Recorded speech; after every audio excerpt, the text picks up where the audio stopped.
सके, क्योंकि कहानी नहीं है, हमें हर मुद्दे को ऑब्जर्वेशन करने की एक कला डेवलप करनी है। क्योंकि मैं अपने बार बार मुख्य परीक्षा देने, इंटरव्यू तक पहुंचने से जो सीख पाया हूं कि यार आपको हर बार, आप जब भी अटेम्प्ट देंगे, प्री क्वालिफाई करेंगे, मेंस देंगे, इंटरव्यू देंगे, मेंस में रुकेंगे, जो भी होगा, जब तक आप सेलेक्ट नहीं हो जाते, इनफैक्ट आपकी लोअर रैंक लगती है तो भी आपको यही प्रक्रिया नहीं है जिसका ऑब्जर्वेशन मजबूत है कि यार ये क्वेश्चन आ रहा है, इसमें ये 4 पॉइंट मुझे समझ में आ गए। ये ऐसे नहीं आएगा आप कितनी किताबें पढ़ रहे हैं, कितने घंटे की क्लास पढ़ रहे हैं। आप स्वयं विचार कीजिए, जब तक आपने ऑप्शनल की क्लास की होगी कहीं भी, 2.5 से 3 घंटे की क्लास आपकी ऑप्शनल की चलती है। जब तक आपने ऑप्शनल किया होगा, क्या आप जीएस के किसी भी पेपर के साथ कंप्लीट जस्टिस कर पाए होंगे? 3 घंटा अगर आप ऑप्शनल पढ़ते हैं, आप 6 से 8 महीना, 9 महीने में ऑप्शनल खत्म होता है, कोई कितना भी 6 महीने वो खिंच जाता है। आप 6 से 9 महीने में ऑप्शनल, 9 महीने आप कुछ पढ़ते नहीं, और अगर पढ़ते भी हैं तो आप ऑप्शनल के साथ जस्टिस नहीं कर पाते। सोचिए इस पे। और जब आप 6-9 महीने बाद कोर्स कंप्लीट हुआ, उसके बाद आपको समस्या हुई, तो फिर कोई कोचिंग आपके साथ खड़ी नहीं, अब क्या करेंगे आप? इसी समय काम आता है ऑब्जर्वेशन कि नहीं यार चल ठीक है, जो मिल गया, अब सोचते हैं कुछ। ऑब्जर्वेशन, वे सपने जो सोने ना, गांधी ना होते क्या होते, सैंडो सभ्यता का नगरीकरण आज को कैसे आधार दे रहा है, ये ऑब्जर्वेशन। और यही ऑब्जर्वेशन कहानियों के द्वारा मैं आपको सिखाने की कोशिश कर। चलिए, एक बार की बात है, सुनील अभिव्यक्ति नाम का एक यूपीएससी एस्पिरेंट अपने शहर में पर्यावरण और विकास के बीच के संघर्ष पर शोध कर रहा था। यानी मैं, ठीक है, शोध कर रहा था। ये कहानी अपने ऊपर मैंने बनाई है, और मैंने यह डाल करके कि मैं यूजीसी नेट क्वालिफाई हूं, तो मैंने वो भी डाला।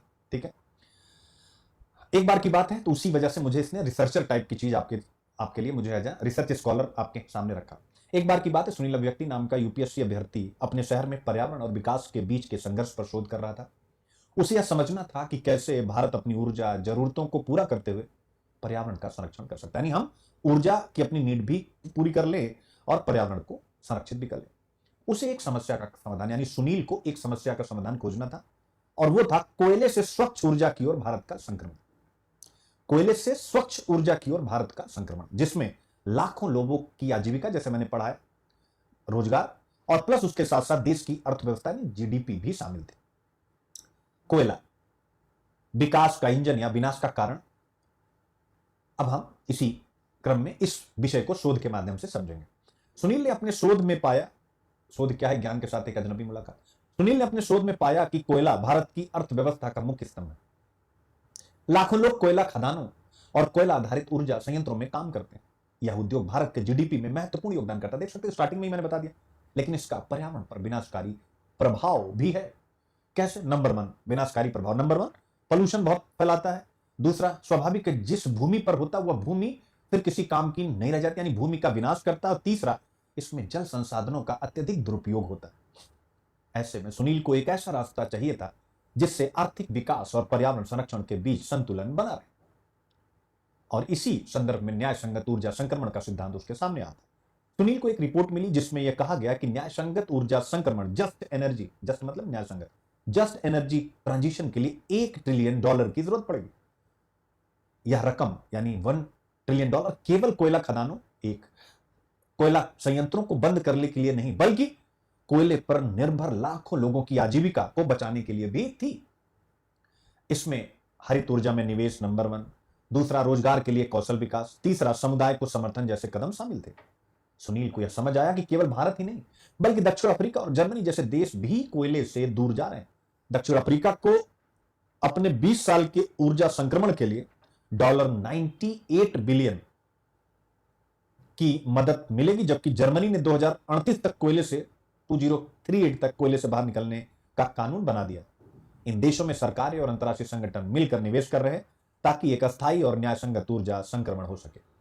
सुनील ने सोचा कि भारत में भी यही रणनीति अपनानी होगी। न केवल कोयला बंद करने पर ध्यान देना होगा, अपितु समुदायों को समर्थन करना होगा, हरित ऊर्जा में निवेश करना होगा और कौशल विकास पर भी ध्यान देना होगा।